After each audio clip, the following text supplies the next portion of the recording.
Buen día amigas y amigos de Campo Sustentable al Día. Estamos nuevamente aquí como día martes en nuestro programa Silvo Agropecuario, pero hoy día con un toque especial, un toque de pimienta. Estamos con Dulce y Agraz junto a Octavio Montenegro. Buen día, Octavio, ¿cómo estás? Bueno, primero quiero, antes que nada, parece que hay problemas de contacto. Estamos comunicando telefónicamente hoy día con Octavio. ¿Me escuchas, Octavio, no? Hola, sí, bien, ¿me escuchas tú? ¿Me escuchas bien? Sí, ahí te escucho bien. Dale nomás. Ok, ¿cómo están? Buen día. Sí, estoy acá en la casa. Oye, pero como la comunicación se puede hacer bien, partamos. Saludando a la gente, saludando a Oscar y a Boris. Y querido Toño, no podemos evitar hablar de la muerte de Jorge Mario Bergoglio, Francisco primero. La verdad que yo estaba escuchando entre ayer y hoy día una cantidad de biografía, toda su vida. Le tocó un periodo bastante duro, periodo bastante difícil, diría yo, pero se notaba un hombre humano, franciscano. Se parece que era realmente, yo no me había preocupado mucho de él, pero hoy día realmente me empiezo a dar cuenta de lo difícil que le tocó vivir de todo este periodo. Sí, le tocó difícil. Yo quería centrarme, digamos, teniendo edades parecidas tú y yo. Nosotros tuvimos, por así decirlo, vivimos un país como Chile donde recibió dos visitas de Papa.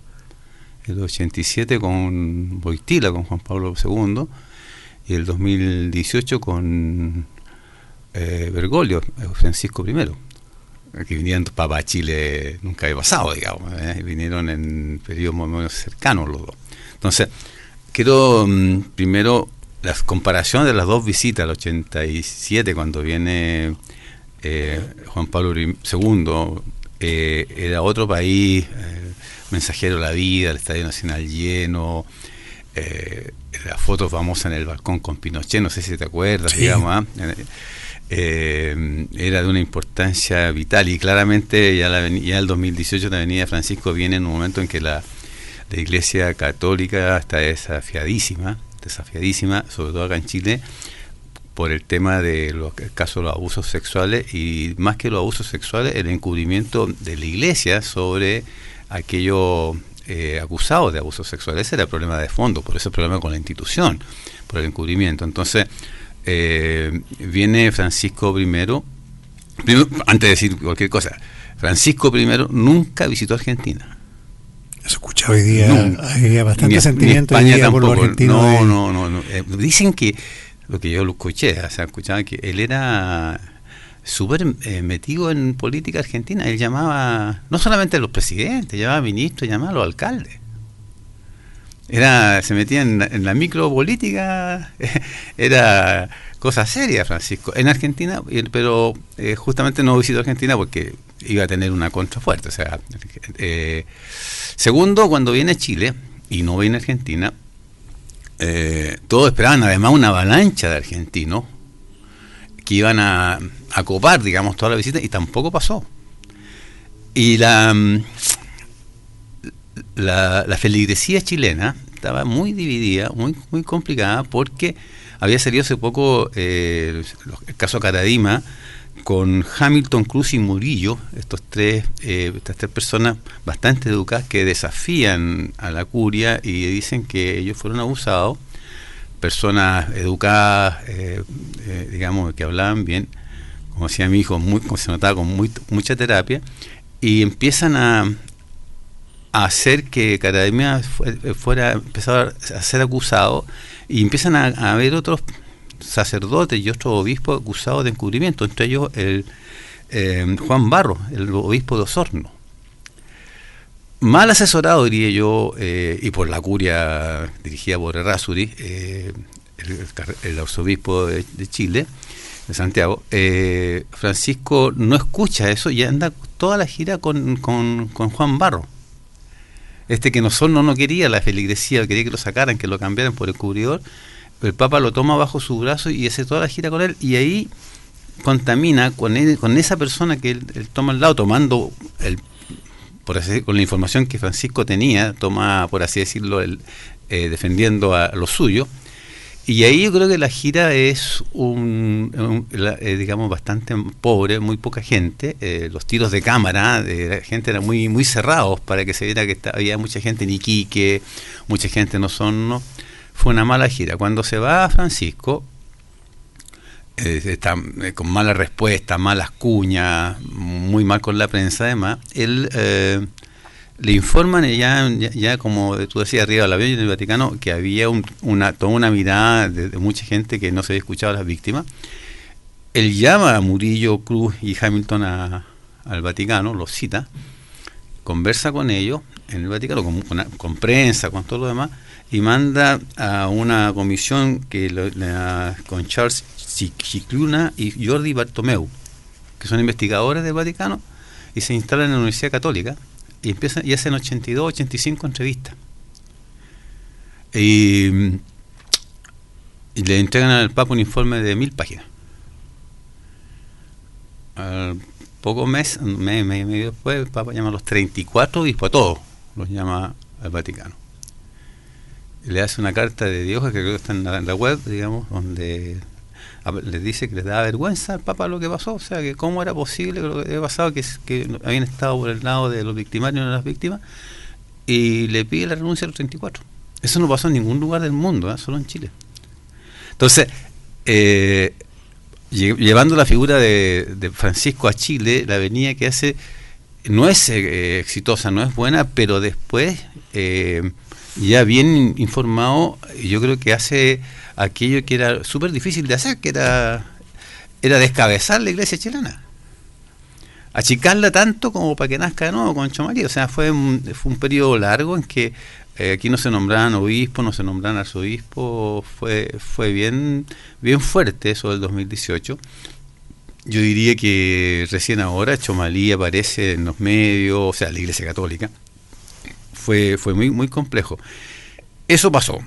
Oye, pero déjame ver, yo desde el punto de vista, uno como siempre digo, de lo que uno interpreta, uno como chileno medio, de poco conocimiento, poca cultura.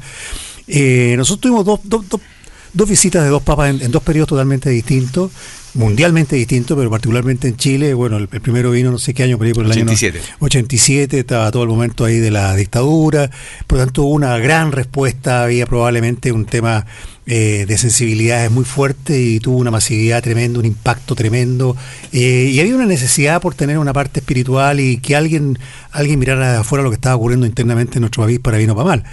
Y posteriormente, en esta segunda venida del Papa Francisco, lo que tú acabas de comentar, era un periodo donde prácticamente ya se destapaba este manto, no solamente a nivel de la iglesia, sino que a nivel global, y todas las cosas se transparentaban, todas las cosas se conocían, y nos empezamos a dar cuenta realmente, entre ellos yo, lo que muchos pensábamos. Yo me acuerdo que en un colegio católico desde chico nos echaban talla: oye, ten cuidado con el cura tanto que va a pasar tal cosa. Y ojo, fíjate que hoy día leí en el diario hace 15 días atrás, en mi colegio de Santiago, ese curita hoy día con 92 años acaban de declararlo que tenía abusos sexuales.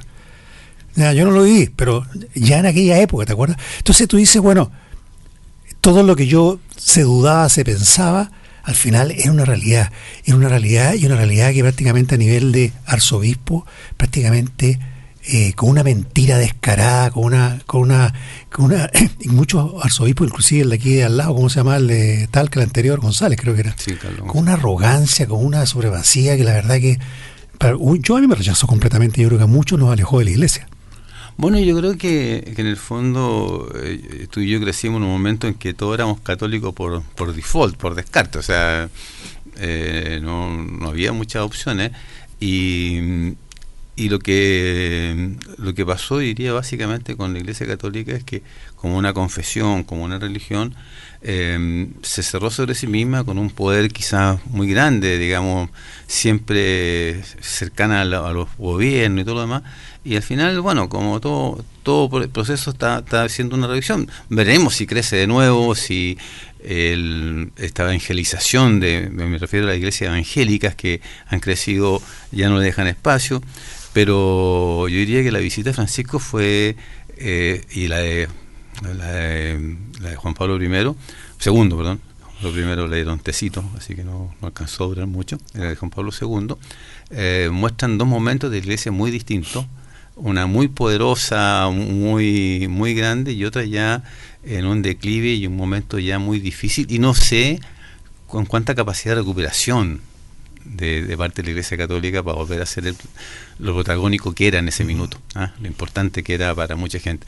Creo que debe quedarle mucha fuerza en África, mucho feligresía en África, en Latinoamérica quizás también, pero en Chile en particular, esa visita fue no logró el efecto, lo logró hoy día después. Hubiera sido muy distinto si hubiera venido de principio a hacer acá lo que hizo después, digamos, haber reunido a la curia, hubiera sido otra historia, digamos. Pero muestra un papa que se equivocó, un papa humano. Pero que reconoce, y que sin duda corrige, o sea, por favor, eso o sea, el Papa al final, Francisco, logra lo que yo creo que había que hacer.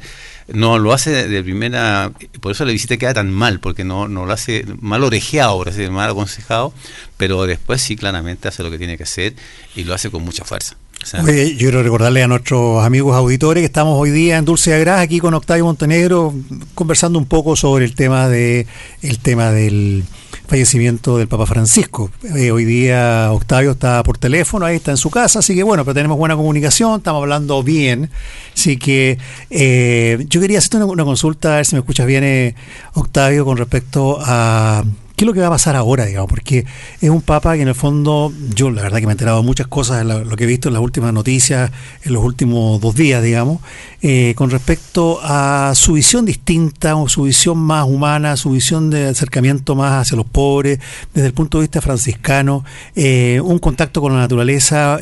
Fue el primer papa que en el fondo colocó al medio ambiente en uno de sus principales luchas, y hoy día es parte del legado del tema del medio ambiente. ¿Qué es lo que viene después? Porque hoy día, yo miraba ayer en la televisión, en el Vaticano, y veía esta agrupación de obispos, arzobispos ahí, y yo decía, pero aquí, yo creo que todo esto son, perdóname la palabra que así, medio retrógrados, esto para volver a lo que era antes, a la tradición. Yo creo que debe haber una masa importante que quiere volver a lo conservador y tradicional, más la presión que debe tener económica, social, de familias, de grandes familias, mantener el conservadurismo. ¿Cómo vamos a continuar esto? ¿Qué visión tienes para adelante? Porque aquí hay una línea A y B totalmente distinta. Bueno, primero recomendar una película que se llama Cónclave, que está en Apple TV, y no sé en qué más, digamos, búsquenla, porque ahí aparece la elección de un papa y se ven las fuerzas internas que hay en los conclaves, que no es, hay grupos de poder.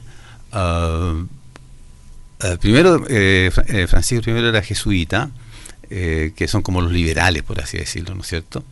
No los conservadores, pero aparentemente, no sé si te acuerdas de la elección de Sergio Jadue del fútbol, de la NFP. Sí. Que él era presidente de La Calera y habían 2 grupos que no se entendían, que los grupos de clubes grandes, voy al tiro, me vuelvo al tiro al Vaticano, que estaba el Colo, la Chile y la Católica, y estaban los otros grupos medios y no estaban de acuerdo, y al final eligen a uno para ponerlo, porque no había ningún acuerdo, eligen a uno, un tercero, Bergoglio, Cardenal Bergoglio, que así se llamaba, tenía el pasaje para Buenos Aires de vuelta comprado. O sea, él nunca era un papa hábil, menos de Sudamérica. Pero las fuerzas, como tú bien mencionas, más conservadoras de toda la curia italiana y algo europea, que habían tenido un mal pasar con Ratzinger, que renuncia, también era raro, o sea, Benedicto XVI renuncia, no sé, no había pasado nunca, que un papa renuncia estando vivo, renuncia por la presión de la curia, porque no podía ser más. Los papas se mueren, no renuncian, en este caso renuncia. Y toda la parte más de los ingleses, los australianos, que están forzando con otra, por eso es que esa película, que no es ficticia, pero muestra un poco esas 2 fuerzas que chocan, y al final sale uno que iba por ahí, un Jadwe. No sé si me explico bien, que era de la Unión La Calera, o sea, Francisco es un poco el Jadwe de ese. Entonces, para entender un poco. Claro, era, o sea, ya tú que venís de Sudamérica, o sea, y yo creo que hoy día esas fuerzas pueden chocar de nuevo, puede salgar, no sé, el arzobispo del Congo, o sea, no sabemos. Hoy día hay 2 fuerzas grandes, que es la que más quiere ver apertura y la que quiere volver que están chocando siempre en el Vaticano, y esos choques entre la tradición, entre si tú quieres, lo que pasó con Juan Pablo II, o sea, la tradición, la derechización, cubrir a los propios y la apertura más total, digamos, chocan constantemente, son dos fuerzas que están ahí en desarrollo. ¿Qué va a pasar? Yo creo que probablemente salga un papa de nuevo de este lote que no papabil, digamos, no de los poderosos, porque no van a haber acuerdo.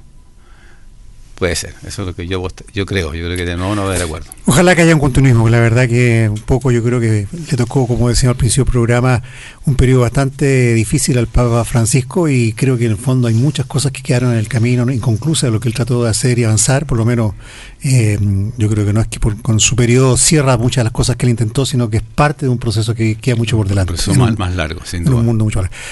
Bueno, escuchábamos aquí a Octavio Montenegro, hoy día a lo lejos, estaba por teléfono hoy día, vamos a ver si la próxima vez lo tenemos aquí presentado para echar algunas tallitas, porque físicamente es otra cosa, ¿eh? Por teléfono se siente más distante. Más lejos.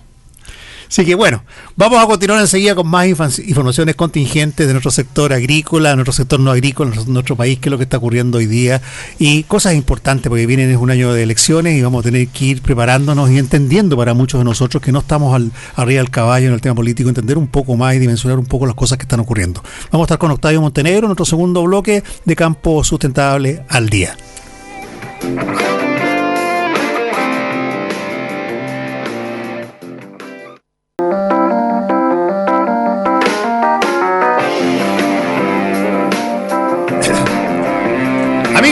Amigas, y continuamos aquí en nuestro segundo segmento, nuestro segundo bloque aquí en el podcast con Dulce y Agraz, con Octavio Montenegro. Hoy día hemos revisado nuestra primera parte, ahí para los que lo escuchen después ahí en Spotify o en la página de YouTube de Octavio Montenegro, las impresiones, lo que ocurrió, lo que puede ocurrir a futuro con el fallecimiento del Papa Francisco, tristemente, en los últimos días. Bueno, ahora vamos a ir a lo concreto, vamos a hacer una bajada. Y la verdad, perdóname un poquito la ignorancia, Octavio, hoy día estamos en un contacto telefónico con Octavio, ahí está con problemas de salud parece, pero está ahí vigente, está hoy día martes, así que si de repente tienen algún problema de escucha, nos avisan para poder corregirlo. Octavio, ¿me estás escuchando? Sí, perfecto. Perfecto, ya, mira, te quería plantear un tema ahí con respecto a las primarias específicamente. Uno como chileno medio, digo yo, uno que a veces no está metido arriba del caballo, del tema político, cuesta entender, y uno hace unas opiniones bien básicas. Estoy hablando específicamente de las próximas elecciones. Vemos a la izquierda que hay una cantidad de partidos repartidos con una cantidad de candidatos, y dice, bueno, se van a elegir entre ellos, pero no sé, como que ellos, como que los veo como más organizados, más unidos, no sé si será tan así. Y veo una izquierda que la verdad que, perdóname lo que voy a decir yo a mis queridos amigos, una derecha que la verdad que estos KK, las dos K, no sé, yo creo que en el fondo nos vienen a complicar más el sistema, a poder tener una cosa más unida. Esa es la visión mía. Bueno, primero decir que por algún motivo las primarias le interesan básicamente a la gente que le gusta la política. No veo que sea importante para el chileno promedio las primarias.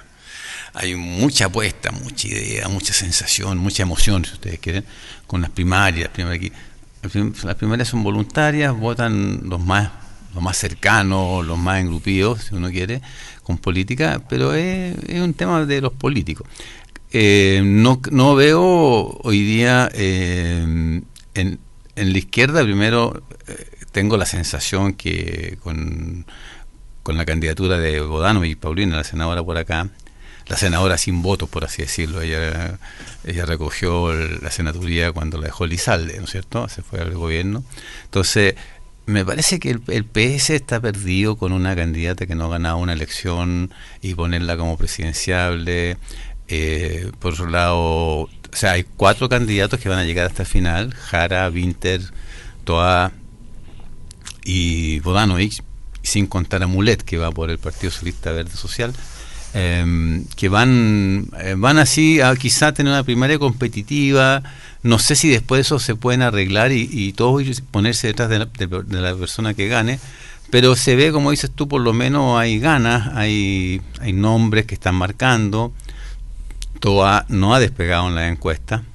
Tampoco podemos creer que las encuestas son la verdad. O sea, no sé si las encuestas le preguntan a mucha gente, pero ojo con las encuestas, que a veces en muchos ratos se equivocaron harto. Así que, pero sí, Toa no ha despegado. que es lo que el PS esperó para respaldarla, no despegó. Y en la derecha, como las primarias tienen un marco legal y permiten una franja electoral y hay conversaciones, hay debate, hay televisión, minutaje de televisión gratuito, si tú quieres, para conversar con ella, se empezaron a desesperar porque si no hacen primaria iba a quedar como fuera el partido, y empiezan a inventar, primero con muchas ganas, hacer una primaria de Matei con Carter, con Kast y Kaiser, pero Kast y Kaiser dicen, nosotros no vamos a primaria con ustedes. No vamos. Entonces aparece una idea peregrina de Chaguán, de RN, un partido de Renovación Nacional que había proclamado a Matei como su candidata. Dice, yo voy a ir de candidato a primaria, pero para que tengamos primaria, no para ganarle a Matei. Y renuncia al Partido de Renovación Nacional, porque no puede ir un partido, y por Evópoli, otro partido que había proclamado a Matei, bueno, lo proclamó la UDI, lo proclamó Renovación Nacional, lo proclamó Evópoli, siendo ella de la UDI, dice, le piden al senador Luciano Cruzcoque que también vaya a primaria. O sea, era una primaria totalmente, y Carter, totalmente maqueteada, inventada para que la izquierda no se llevara todos los minutos de televisión. Y era bien loco, porque al final el CERVEL le empieza a decir a Chaguán que no puede ir a primaria porque su partido, digamos, porque él está en un partido que la ley antidisco no le permite renunciar y postularse solo, y se le enreda la mano, y ahí entiendo que Matei, en un acto de hoy día demostrando cierto orden, cierta capacidad, que hasta la semana pasada Matei fue muy mala, con la cosa de las cámaras de televisión en el partido del Colo-Colo, que no había cámara, y después con lo del 11 de septiembre, entrevista larga con Checho Irane, que fue una mala semana para Matei. Al final, esta semana parte bien diciendo, no es primaria. No vamos a hacer esta locura, este primario. O sea, pero, a ver, un poco para seguir entendiendo. Acabas de mencionar que algunos partidos que subieron a Matei proclamaron, claro. La proclamaron. Hoy día o pocos días después le quitan el piso. Claro, pero le quitaron el piso para hacer primaria, no para que no estuvieran con ella, sino que para que hubiese primaria, como decía, para ocupar minutos de televisión, para que no todas las cámaras se la llevaran a la izquierda. Vamos a hacer unas primarias inventadas, trucha. Pero todos estamos por Matei, pero vamos a hacer primaria igual para mantenernos con minutos en la televisión. Era como bien loca la idea. Y son capaces, y Chaguán dice, no, si mi candidata es Matei, pero yo voy a ir a la primaria con ella para que tengamos primaria. Ya, ¿y por qué Evelyn dicen que no vamos a la primaria? Porque era ridículo. Era ridículo hacer una primaria de mentira. Si todos sabían que Chaguán y Cruzcoque apoyan a Matei. Podía incluso acusársela de dolo a la derecha, decir, oye, CERVEL decir, pero están haciendo una primaria que no es competitiva, con plata del Estado. O sea, era una locura hacer una primaria sin competir. En la izquierda uno puede decir cualquier cosa, pero que los cuatro quieren ser presidentes, está claro. Acá no, pues acá estaban declaradamente con Matei, pero vamos a ser primaria igual, y yo voy a ir al sacrificio a perder con Matei, aunque mi partido la haya apoyado. O sea, era una locura. Pero volvemos al mismo tema del origen, lo que decía yo, los dos KK en alguna medida, esta unión, esta pseudo unión de algunas cosas más comunes, porque la verdad que todos tienen diferencias, por supuesto, rompe un poco el esquema. O sea, en el fondo, ¿qué van a lograr cada uno, esta K1 y K2? ¿Qué van a lograr? Si en el fondo lo único que están haciendo es desunir más. Y hicieron tanto el Partido Republicano con los libertarios, los nacional libertarios, y el social cristianismo hicieron un acuerdo parlamentario. Falta el social cristiano, que todavía están pensando si Rojo Edwards va o no a la primera vuelta. Entonces, hoy día en la encuesta, como digo, no le hay que creerles mucho, pero en la encuesta Kast y Kaiser suman más que Matei. Entonces, yo creo que es tentador. Para Kaiser, si no es diputado y va a la primera vuelta, no tiene nada, no tiene posibilidad de postular de nuevo al Senado, que es lo que él quiere. Entonces todos están pensando que probablemente Kaiser se baje en favor de Kast, con una buena negociación parlamentaria.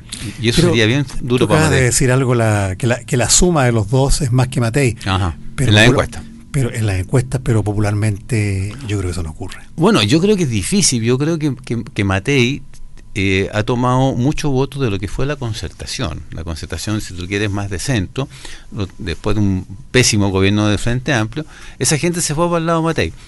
Pero, perdóname, yo creo que Matei la semana pasada hizo lo posible por corretear a esos votantes cuando sin necesidad se mete a ese tipo de cosas que dividen como el 11 de septiembre. ¿Ah? Entonces, complejizó su situación Matei porque en las primarias se ganan hablándole a tu lote. Y él habló el lote de ella y el lote de Kast y Kaiser. O sea, se fue para la derecha pinochetista sin complejo. Y ahí, claro, como las sábanas cortas, pierdes un poco del centro, que era lo que parecía Matei. Entonces, creo que Matei le ha tocado difícil.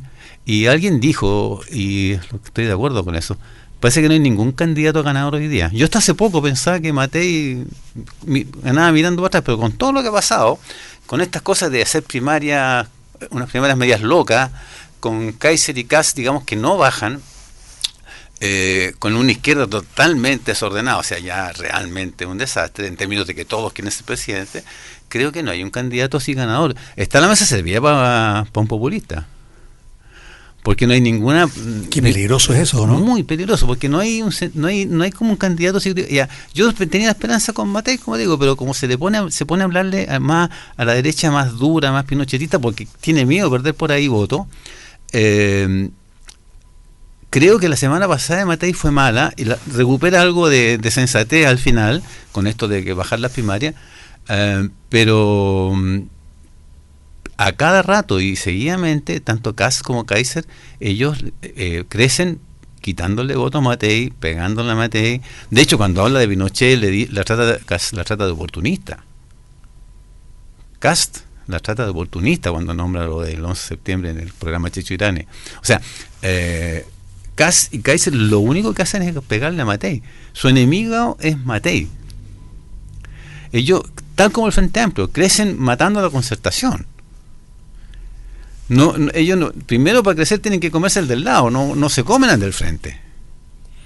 Mira, interesante tu analogía, ¿eh? Se comen al que tienen más cerca. El Frente Amplio se come la concertación, después la tienen que llamar de nuevo, pero se la come. Aquí la derecha más extrema, la derecha de verdad, como dicen ellos, se está de a poco comiendo la UDI y RN, tanto que los militantes, el vaciado de militantes, el vaciado de votantes, es hacia Kast o hacia Kaiser.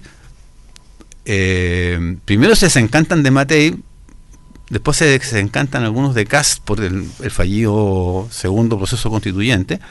Entonces eso hace que Kaiser, que también no tiene ninguna trayectoria, es un diputado que decía barbaridades nomás, barbaridades, y está con sobre los 12-13% en las encuestas, que es mucho.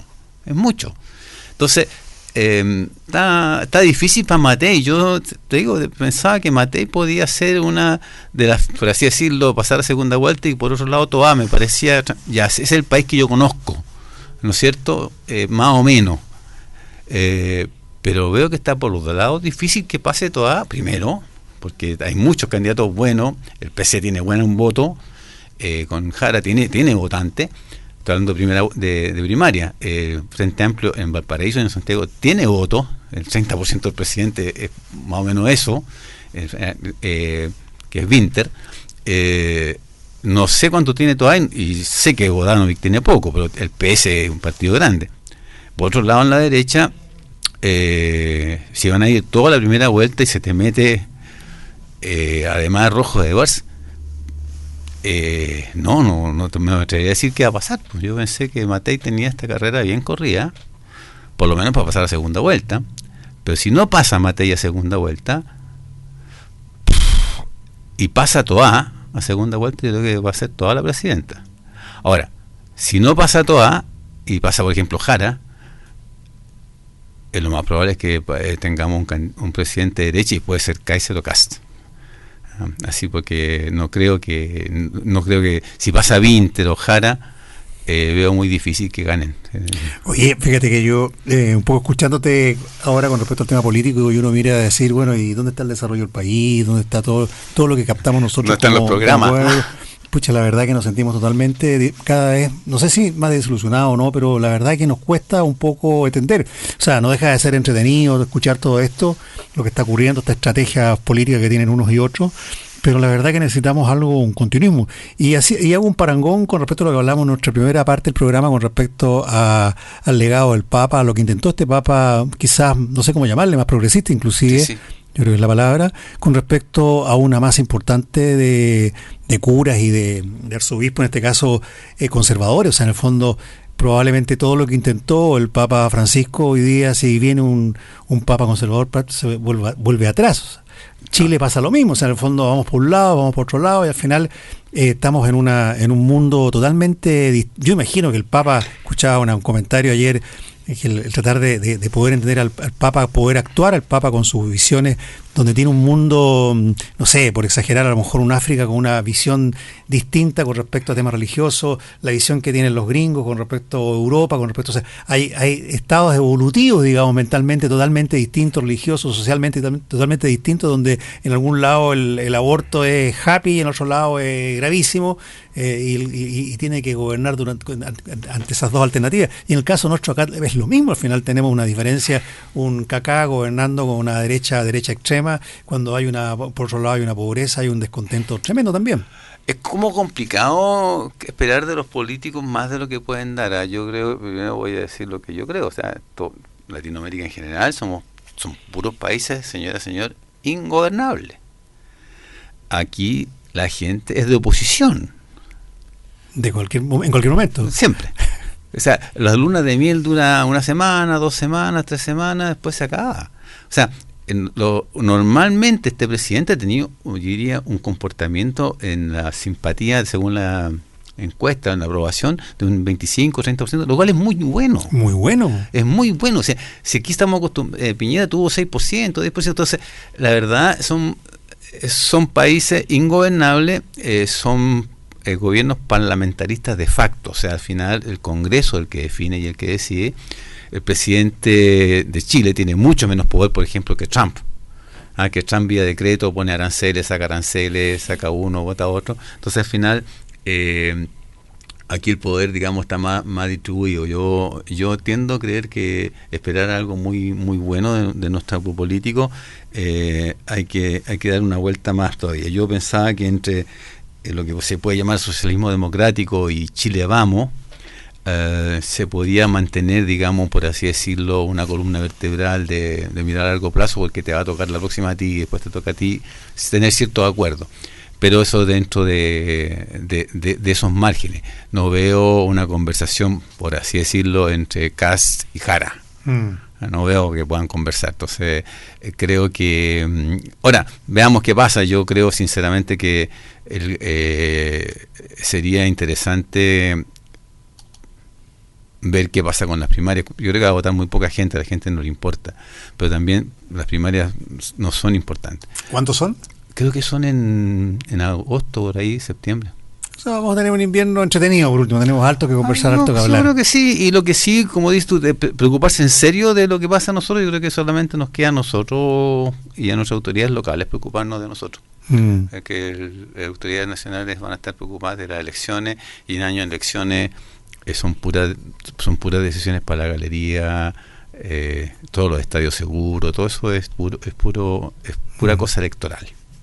No hay nada de verdad en nadie. Todos son candidatos a algo y malos tapos. Octavio Montenegro en Dulce Agraz. Estamos conversando aquí, todavía nos quedan unos minutos antes de avanzar. Estamos hoy día por teléfono con Octavio en su casa ahí con algún problemilla de salud que está resolviéndolo rápidamente. Octavio, fíjate que vamos a salir un poquito del tema, vamos a volver a la cereza, dado que este viernes, ojo que hay una, no sé cómo llamarle, un conversatorio, una reunión cerrada, no es abierta, es un cónclave cerrado, porque la idea es sacar algunas conclusiones con respecto al tema de lo que ocurrió con la cereza, y una bajada más local, una bajada más provincial, especialmente cómo nos afecta socialmente, económicamente a nuestra provincia y cómo nos afecta principalmente a la mediana y la pequeña agricultura. historia. Yo creo que esa es la gran importancia que tiene, y obviamente se pueden sacar otras conclusiones, pero esto es cerrado porque hay muchas personas que han consultado, hay una encuesta que anda dando vuelta, todavía se puede contestar, se las vamos a dar al final, pero hay un tema que fíjate que tú me lo acabas de comentar cuando nos juntamos hoy día en la mañana, y el otro día salió también algo en la revista del Campo, El Mercurio, la semana pasada, con respecto a cifras que son un poco distintas a las que nosotros hemos estado transmitiendo. Yo quiero aclarar de que lo que nosotros hemos conversado con Octavio, lo que hemos venido trabajando, los números de la repercusión que tiene para la provincia, está basado exclusivamente a los números, cómo nos va a afectar localmente acá. Las cifras de la revista El Campo y lo que tú me acabas de comentar en la mañana pescan de inicio a fin del tema de la cereza, y recordemos que ya hay liquidaciones del periodo de noviembre, cosecha temprana en noviembre, cosecha que se cosecha inclusive a fines de octubre y todo noviembre, yo diría hasta fines de noviembre, algunos lo cierran al 25 de noviembre, con precios prácticamente muy similares a los del año pasado, de buenos. El año pasado recordemos que fue un año muy muy bueno, y los precios son iguales o levemente más bajos, pero levemente, o sea, ni siquiera un 10%. Y empiezan a caer obviamente a fines de noviembre para caer de frentón ya en diciembre, y ahí viene el descalabro que todavía no tenemos la claridad porque todavía no está el grueso de las liquidaciones de diciembre, las curicanas. Por lo tanto, las cifras, cuando los estadísticos, la gente de ODEPA, de algunos bancos, en este caso el Rabobank, que yo lo critiqué bastante la semana pasada, toman las cifras de inicio a fin. O sea, el gran volumen, estos 125 millones de cajas, con el gran ingreso, entonces hablan de que el precio, la caída del precio no es un 50%, hablan de que la caída del precio es de un 20, 25% menos que el año pasado, pero en el gran promedio.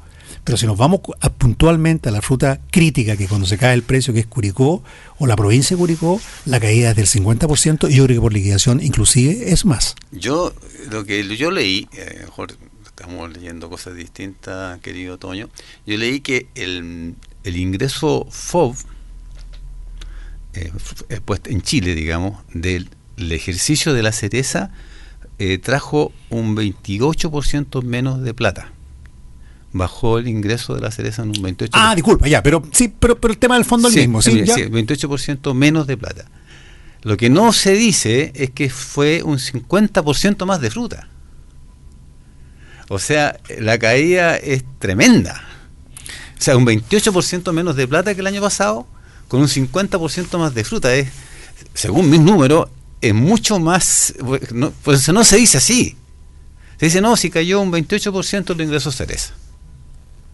Pero no te dicen que se aumentó la mitad más en volumen. Por eso, bueno, tú alguna vez dijiste, hablamos de las estadísticas, cómo se manejan los números, claro. Pero aquí en este caso nadie lo está manejando intencionadamente, solamente... No son todas verdades. Sí, pero en el fondo yo creo que hay que ponerle siempre apellido, o sea, en el fondo uno como lector, como chileno medio, como digo yo, hay que tratar de entender bien los números. Yo revisaba la revista El Campo la semana pasada y los números que estaban no estaban mal. Lo que pasa es que no llevaban apellido, no explicaban bien qué es lo que era. Pasa que yo creo que hay una definición de mantener esto así, porque como yo creo, digamos, están tirando, como decías tú muy bien, las liquidaciones hasta noviembre, todavía está bien, vamos a llegar a mayo y todavía está todo bien. Yo creo que de verdad se está estudiando cómo presentarle a los agricultores lo que pasó, cómo presentar, no sé, lo que me quedaste debiendo, cómo presentar también, me presento como exportadora, voy a seguir con cereza, tengo capital de operación, no tengo, sigue siendo una noticia en desarrollo, pero voy a, lo que he dicho otras veces, lo que decíamos el otro día con Leo Bravo acá, el que armó esta reunión del viernes, es que a mí me preocupa la mano de obra, y eso... Porque el agricultor, pues sí, ya este año yo no voy a operar, voy a vivir de lo mío, voy a arrancar la cereza, o voy a poner alfalfa, o voy a dejar la cereza con algunas aplicaciones. Es el trabajo que ahí vamos a tener que mirar al Estado. O sea, el trabajo que puede perderse me parece que es tremendo. Creo que esa es la conversación final. Tu mirada, Toño, yo la conozco y la entiendo, es bien agrícola.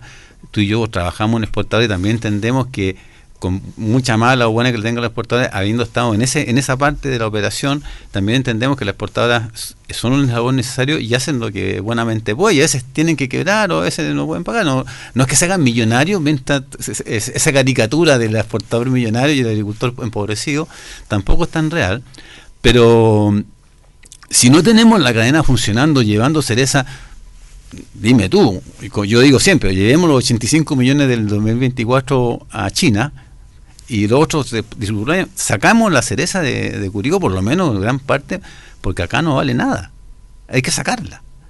Y esa es la definición, digamos, exportar o morir, como decía Winston Churchill. Si la cereza se queda acá, no hay trabajo y no va a valer nada. Eso seguro. Entonces, creo que el tema de fondo hoy día es bien local, si tú quieres, de provincia, pero tiene que estar incorporado los gobiernos regionales o el gobierno provincial, claramente los alcaldes, los CEREMI, porque no es un problema de los exportadores y de los agricultores. Ojo, no es responsabilidad de ellos dar trabajo. Ellos hacen otra cosa, son otros actores sociales. Entonces creo que hoy día el problema es bien, si tú quieres, público-privado, en el mejor sentido de la palabra y en el sentido más urgente de esa palabra, pero público-privado. ¿Ya? Yo no estoy llamando a salvar al agricultor millonario o a salvar al exportador millonario, no, pero no puedo pedir la responsabilidad que den trabajo. No es cosa de ellos, no depende. ¿Por qué? Entonces ahí tenemos que, digamos, pedir autoridades, decir, bueno, cuál es el camino, cómo lo hacemos, y creo que lo que hace el Leo Bravo con este viernes es un haz de luz, porque se ha encargado la industria de no ser clara con los números, por algún motivo que desconozco. Te acoto algo ahí a lo que mencioné anteriormente para avalarte que no es clara. Fíjate que gran parte de esas liquidaciones de cerezas de noviembre, principalmente de la sexta región, ya algo muy temprano aquí en Sagrada Familia, algunos sectores, como hay productores que tienen algo a fines de noviembre y algo en diciembre, partieron temprano, pero resulta que esas liquidaciones en el fondo es una preliquidación, porque dice porcentaje de fruta liquidada, dice ya tengo tantas cajas, ya un 80 y tanto % liquidada con precio, y el resto está pendiente por liquidar. O sea, es una preliquidación a veces inconclusa, algunas. O sea, no están liquidando el 100%. Yo no sé cuál es el diseño, digamos, tiene que haber un diseño de cómo enfrentar esto, pero las exportadoras primero funcionan solas y por eso la gente de repente les tiene mala, porque no son capaces de contar la verdad. Yo creo que el exportador no es el enemigo, pero se comportan como enemigo. Digan, oye, pasó esto con tu cereza, mira, estos son los números, lloremos juntos, busquemos soluciones, pero no, te esconden la pelota 2-3 meses y el agricultor empieza a crear una idea de angustia. ¿Y las frutas de los productores que se fueron en ese barco del Saltoro, cuándo se la van a pagar? Bueno, el Saltoro ya dijo que tenía $10 millones para pagar. 16 salía el diario, 16. Pero el juzgado de Valparaíso rechazó esta, sí, claro, esta pero petición. Eso lo dijo la Merck. Pagar tengo más del 16 para los verdes, valor del... que el 10 son $2 por caja, creo, $2 por caja, eso tengo. Pero esa fruta no la van a pagar. O sea, cuando se pague va a ser el día del níspero. Pero yo creo que la Merck no se va a mover de los 16 millones. ¿En serio? No veo cómo. Ya, eso es, ponle que llegue a $20 millones. ¿Cuánto eran? ¿5 millones de cajas? No, 3 millones de cajas, no sé cuánto eran. Ya no me acuerdo, 25 millones de cajas. No, pues eran 5. Son, bueno. Pero 5. Es como $4 por caja. Tienes razón. Oye, los números nos enredan hoy día, estamos aquí, esto de hablar por teléfono nos complica, no nos vemos las caras, pero bueno. Oye, Octavio, pidiendo que te recuperes para que estés presente la próxima semana. Hemos tenido un programa aquí vía telefónica con Octavio Montenegro en Dulce de Agraz. Hemos conversado de todo un poco. La idea es tratar de entender ciertas cosas. Vimos el fallecimiento del Papa, las consecuencias, qué es lo que podría venir después. Revisamos el tema de las primarias, que cuesta entender este tema político, que la única realidad que para nosotros como productores es que ¿en qué nos sirve todo esto? ¿En qué nos ayuda? Se aleja de todo gente, y nos aleja a la gente, qué lástima. Nos alejamos cada vez más. Si la política se aleja a nosotros. Octavio, un gusto de tenerte, recupérate y a ver si la próxima semana te tenemos acá en vivo, aquí en Campos. Acuérdate que queremos hacer un programa más largo, con más política, y tienen que convencer al Bori. ¿Ah? Tener un programa más político, ¿Cuánto cuesta el Bori? ¿Ah? A comprarlo. No, la dirección no se compromete. ¿Ah? Bien. Oye, bueno, estimadas amigas y amigos, nos despedimos aquí desde Dulce y Agraz hoy día con Octavio Montenegro. Octavio, chao, un placer. Recupérate y nos vemos la próxima semana aquí en vivo. Amigas y amigos, nos vemos el día de mañana con más informaciones. Mañana tenemos una entrevistada de una empresa financiera de FinSmart, de Descubre Curicó. Vamos a conversar ahí los objetivos que ellos tienen, cómo apoyar, cómo ser un aliado estratégico, inclusive en su empresa agrícola o en su agrícola, puede prescindir a lo mejor de los servicios financieros, contables, de recursos humanos, y todo se lo administra esta gente desde afuera, tener una gerencia externa, una externización. Vamos a estar con FinSmart mañana en una conversación entretenida con respecto al manejo de sus números para hacer mejor gestión y mejor eficiencia en este proceso productivo que cada vez está más complejo. Amigas y amigos, se despide usted Antonio Novasa y nos vemos la próxima semana.